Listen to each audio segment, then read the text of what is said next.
Всем привет, дорогие друзья!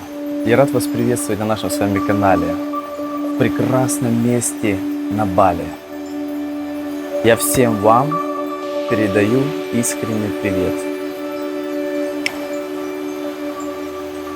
Сегодня я хотел с вами поговорить на тему сыроедения. Что такое сыроедение? Что я кушаю? И как это влияет на мой организм и на мою жизнь?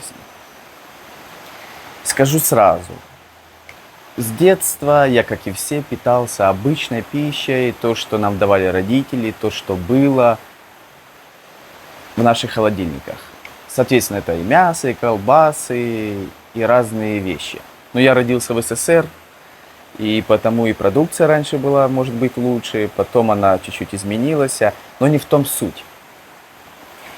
И где-то в 2000-х годах, даже в 2019 году я принял решение, что я буду есть только ту пищу, которую советуют мудрые люди, которые жили на нашей планете Земля, пророки, мудрецы. И в книгах, которых я читал, я решил прислушаться к ихним советам. Ихний совет таков: всегда лучше кушать здоровую пищу, свежую. Нежелательно есть мясо. В крайних случаях можно есть морепродукты, рыбу.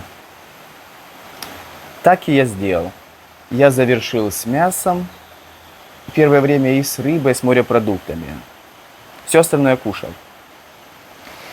И через время, только через пару лет, понял, как колоссально влияет на мой организм пища, как влияет на мой организм мясо.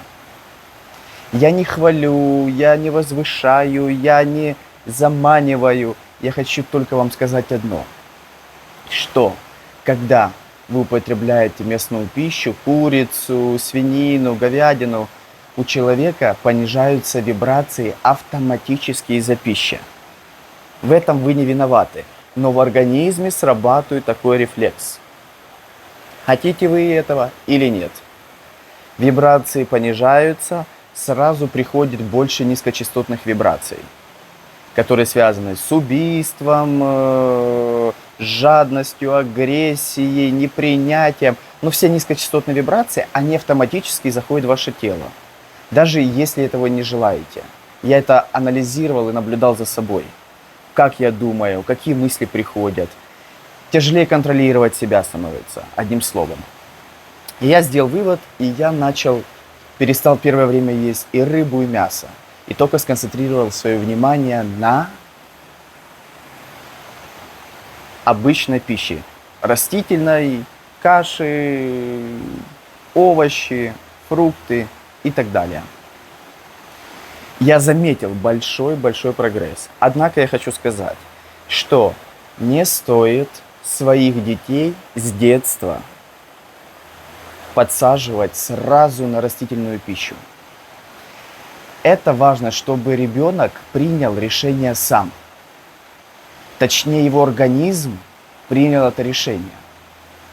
Родителям ни в коем случае нельзя навязывать, какую пищу давать ребенку, потому что каждым человеком управляются разные стихии. Хоть одна семья, но разные стихии, понимаете? Мелкопитающие животные, которые преобладают в духовной сущности человека, или хищник приходит, и вы будете хищника садить на траву. А это нежелательно, потому что у него задачи будут в жизни определенные другие. Соответственно, он должен сконцентрировать свое внимание на том, что ему необходимо, на тех энергиях, на тех вибрациях, которые будут ему помогать. И в этом случае очень важно давать ребенку и мясо, и разную продукцию. Но вы живите так, как вы считаете нужным, уже разумным для себя. Как вы выбрали путь какой. Ребенок будет видеть, и он должен принять свое индивидуальное решение. Не навязанное кем-либо со стороны, а индивидуальное свое, личное решение. Тогда будет все разумно идти в жизнь. Третье. Очень важно также, какой образ ведет человек, какой образ жизни. Спортсмен он, не спортсмен. Ведет обычный, оседлый, активный образ жизни. Это также влияет, особенно со спортом, когда организм развивается. Знаете, вот в эти моменты иногда организм будет требовать у детей, например, мяса естественным образом, потому что его организм развивается, микроэлементы получают, Не слушайте тех людей, которые в любых религиях есть тоже умные люди, которые внушают вам, что вы категорически не должны есть мясо. Это неразумно.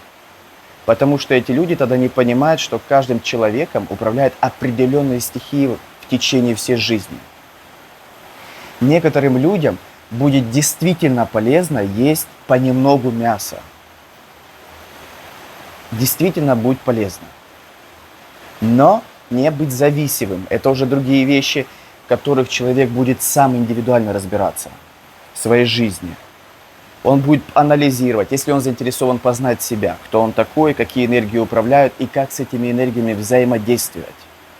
Понимаете, у каждого человека в этом направлении разные стихии, которые управляют и помогают ему в течение жизни.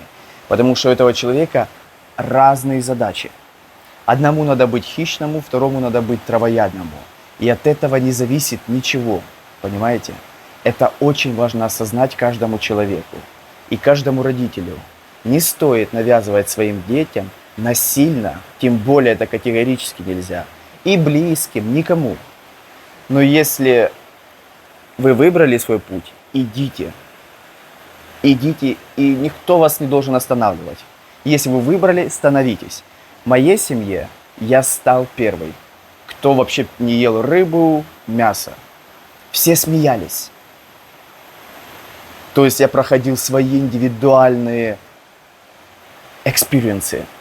Все смеялись, потому что вся семья привыкла есть мясо. Это традиция, это классно, это, можно сказать, статусность, это богатство, если у тебя есть. Но это старые стереотипы, понимаете?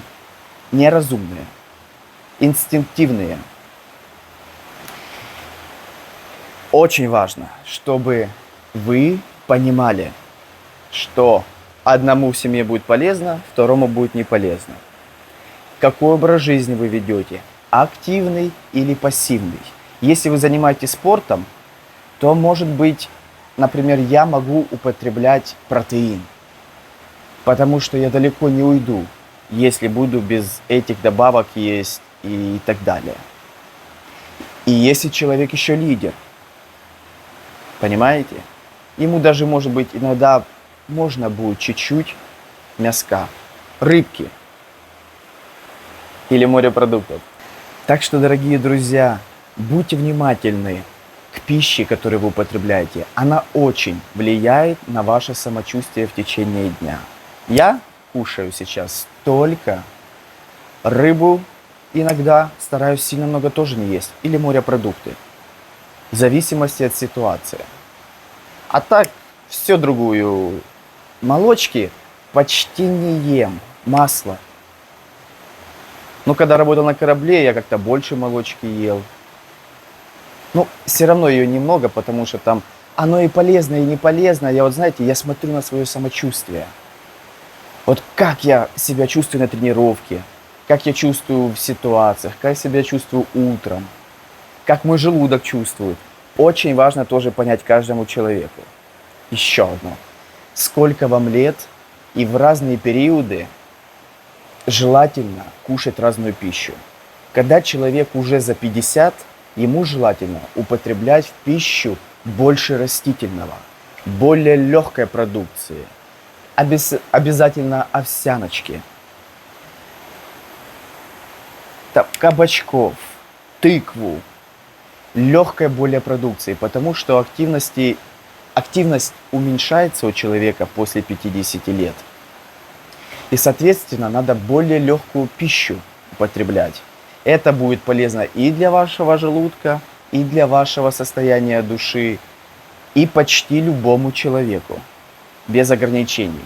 Даже явному мясоеду после 50 желательно уменьшать свой рацион. Иногда принимать, когда уже сильно хочется. Но я говорю за осознанный путь. Опять же, этот человек должен чувствовать себя. Почему человеку после 50 нежелательно? Желудок теряет свои функции естественным образом у каждого человека. У каждого. Понимаете? Мы живые существа. Соответственно, в те года рекомендовано осознанно переходить на такую пищу, более легкую. Это показывает, что вы заботитесь и любите свое тело и близких. Вы дольше проживете и сможете дольше находиться со своими близкими рядом. Будьте осознанными, изучайте себя. Это очень классно. Если вы сможете углубиться в бездну вашего сознания, я вас уверяю, вы будете получать такое удовольствие, которое вы никогда в жизни не получали. Я всех обнимаю, люблю, с уважением, Михаил. Мир вашему дому. Мужикам. Рыжий. Вот он любит рыбу, честно скажу. Но для него это естественная среда. Ну, человеки тоже могут употреблять